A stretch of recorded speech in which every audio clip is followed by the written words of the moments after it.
Kateja, and my passion is to explore everything about happiness, love, attraction, how to just live the best, the more joyful life that I can today. And so can you. You so deserve a good, happy, fulfilling, amazing life. And today we are reading this beautiful book from Susan Jeffers, and the struggle and dance with life. And it's just amazing. You are going to totally enjoy it. You should read it yourself. But I am just giving some pointers of this beautiful book today. Let me read it to you through it a little bit.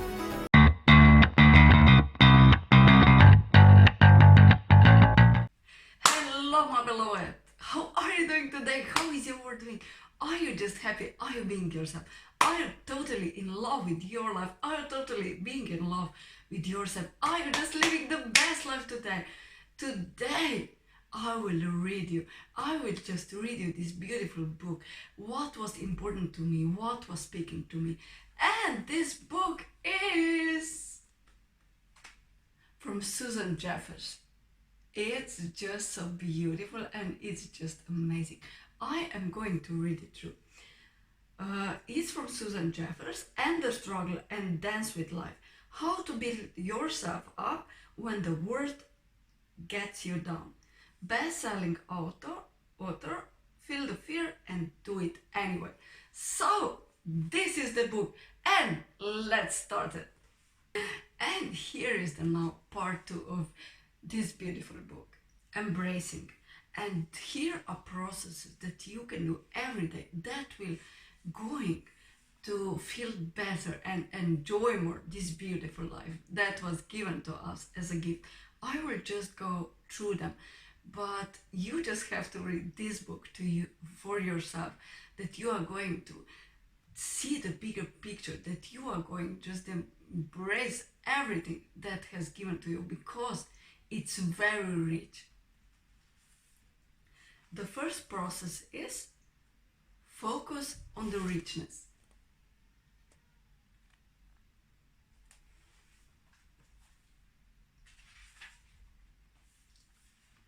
In the world to come, each of us will be called to account for all the good things God put on us on this earth, which we refused to enjoy.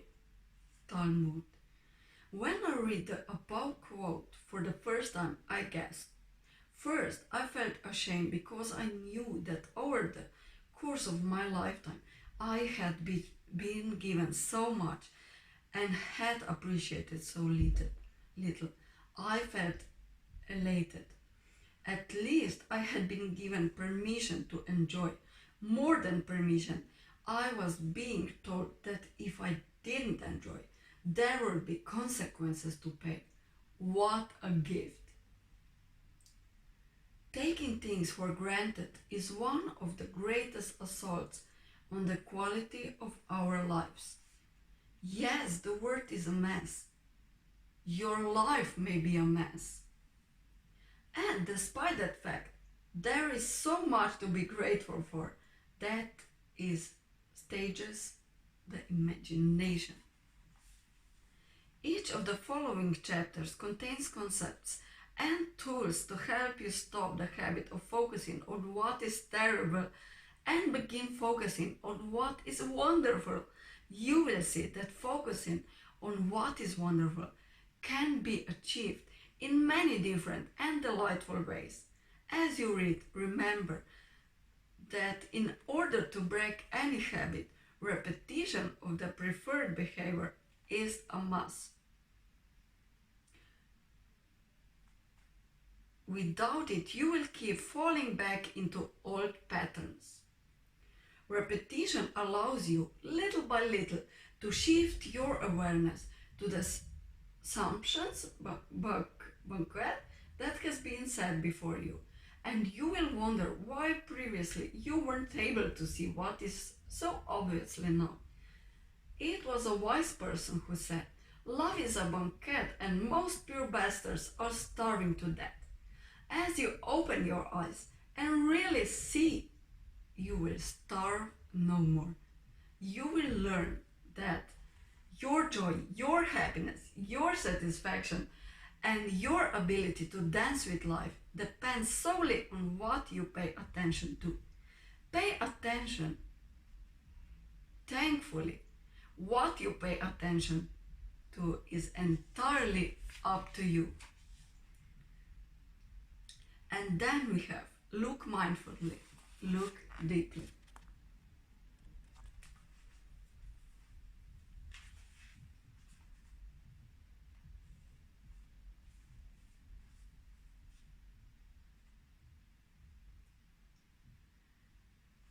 For us in Western society, this idea of living in the moment is very foreign. As I pointed out in chapter 3, most of us are caught in the trap of preparing to live instead of living now. When I go to college, then. When I graduate, then. When I get married, then. When I have kids, then. When the kids go off on their own, then. When I get a divorce, then. When I make enough money, then. When I retire, then. When then seems to govern our lives. We don't have to wait until we are all together the riches. We can gather them every day of our lives. Look mindfully. I was amazed to notice that by focusing my attention on the beauty of the now, each moment became exquisite. I was filled with a sense of gratitude. I was able to transform a task I hated into one that was nothing short of sublime. The ritual of purpose, gratitude, focus, and fulfillment that I experienced took no more time than a meal prepared with frenzy, frustration, resentment, and or anger. Now is the only time that we have. We don't have to wait for that vacation to enjoy ourselves. We can enjoy ourselves now. I suggest that you try giving full attention to something for a few moments of each day, whether it's taking a walk, doing a chore, or talking to a friend. You'll discover how easily your mind wanders off, but the more you are able to train yourself really to see the opportunity inherent in all that is before you, the more exquisite your life will become. Let me end this chapter with the impassioned plea of Kokai Trungpa. Look, this is your word. You cannot look. There is no other word. This is your word. It's your feast. You inherited this. You inherited these eyeballs. You inherit this word of color. Look at the greatness of the whole thing. Look, don't hesitate. Look, open your eyes. Don't blink and look. Look further. Hear his plea. Don't miss out on another moment of greatness in your life. Despite what you are doing, your worth is rich. Harvest the richness now. Wake up to the abundance.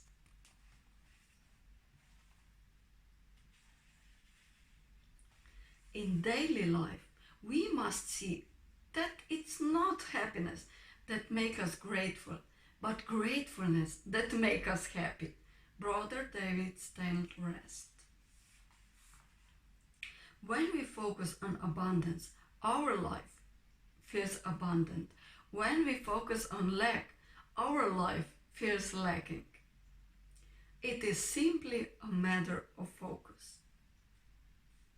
We cannot be in a denial about the abundance in our life. It's not that beauty doesn't exist in our world. It's that we seldom seem to notice. Before we begin eating, let's resonate. So let's focus on just a few very simple ways that we can kneel and kiss the ground and act of awareness of everything that is wonderful about our lives. These are just suggestions. As you read, let your creativity flow and invent your own rituals that have a deep meaning in your own life. Renew the age-old tradition of giving thanks at the dinner time. Find a gratitude buddy. Create a gratitude group that is focused only on the beauty in our lives. I've never met a suffering neurotic person who was filled with gratitude. No complaining for the entire party. Whoa! Wake up to the happiness.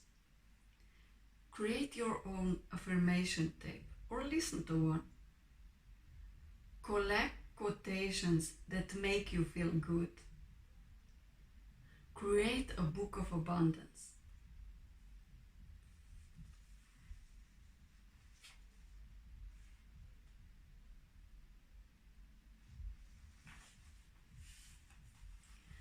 As we start looking for the good, our focus automatically is taken off the bad. My car started. I am able to walk. I have food to eat. Some paid me a compliment. My kids haven't gotten in any trouble today. I felt the sun warm in my face. I spoke to one of my best friends. The flowers are starting to bloom. I have hot water in my shower. I'm breathing. The sun came out.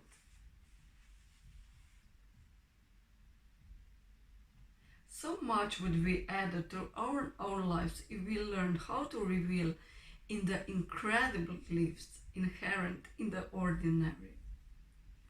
Create a good night reminder. Each night before you go to sleep, create a word or two that embodies a sense of appreciation for all that has been given to you during the day. I fall asleep to the words thank you. Any of the following words might work for you. Embrace, breath, trust, open, heal, lighten, enjoy, delight, appreciate, care, share, enough, savor, receive, let go, touch, flow. Affirmations work as well, such as I am peace, I trust, I'm blessed, I'm loved, I love. Count the many shoulders you are standing on. Cultivate the habit of saying thank you. Thank you, body, for keeping me alive. Thank you, coffee, for the delicious wake-up call. Thank you, vitamins and breakfast, for nourishing me. Thank you, hot shower, for the luscious feeling of warmth and comfort. Thank you, house, for protecting me from the elements. Thank you, makeup and hair dryer, shaver and comb, for helping me feel ready to face the day. Thank you, car, for starting. Thank you, roads, stop signs, traffic lights, for getting me to work safely.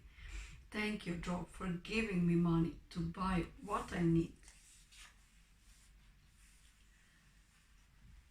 How beautiful is that?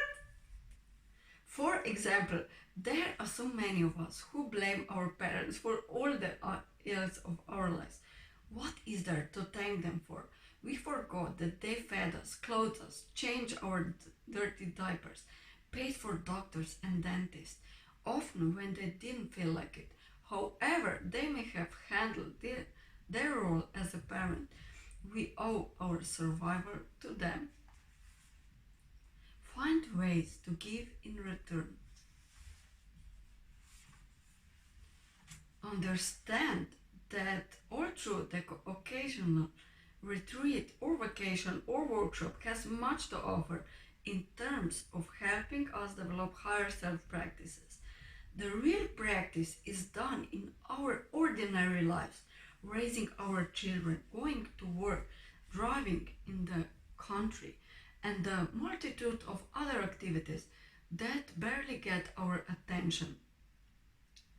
As your awareness of the riches available to you in your everyday life grows, you are on the way to becoming the laughing Buddha.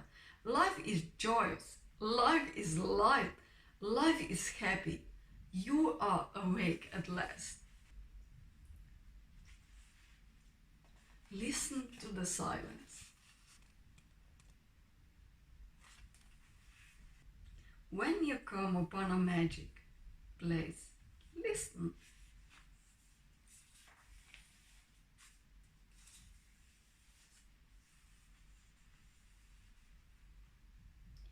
When water in its high activity, it boils its water. If you reduce the activity, a sense of calm comes over the water. So too, when we reduce the activity in our mind, a sense of calm comes over our being. We intermediate silent repetition of our mantra, which is chosen because of its sound.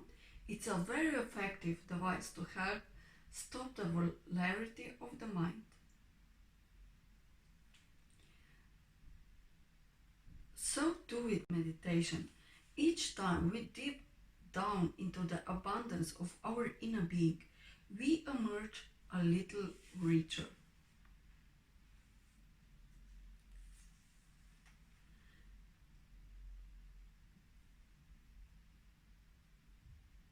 The renowned Louise Hay makes it a practice of sitting quietly, closing her eyes, taking a deep breath, and asking, "What is I need to know?"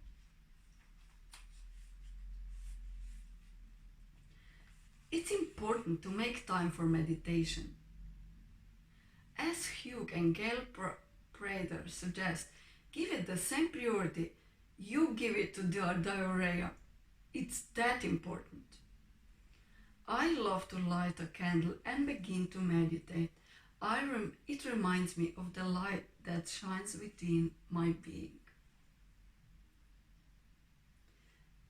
As Stuart Wilde reminds us, the mind will try to pull you away with logic.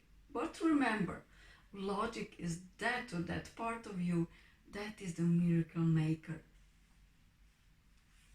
Rule of thumb. When something is deeply troubling you, just sit with it. Don't do anything. Listen to the wisdom within your being. Eventually, you will get the answers you are seeking. In the emptiness, all things fall into places. We finally hear the music of our soul, and is and it is this that gives us peace.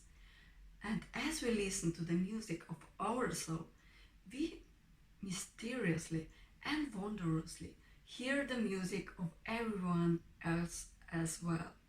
And we are one with the world. We just briefly get through this beautiful book from Susan Jeffers. And there are many processes in it, how to just cherish, how to just embrace your life, how to just live more happily your life.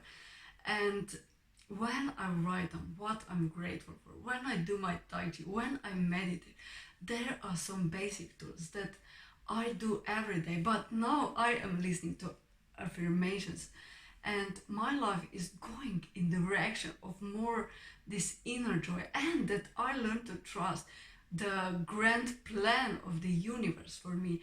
I am totally being inspired by this beautiful book.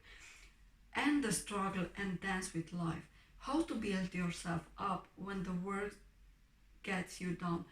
You should totally read it, because you are going to discover the processes there for you that are going to help you to your growth, but also to just enjoy life more, and to knowing that you are already enough, and that we are in the process of becoming, not in the process to be perfect. You are perfect now as you are, but also you are in a process. We are in the state of beginners, and that's good because we can take all lightly. You should totally rediscover the beauty of your life.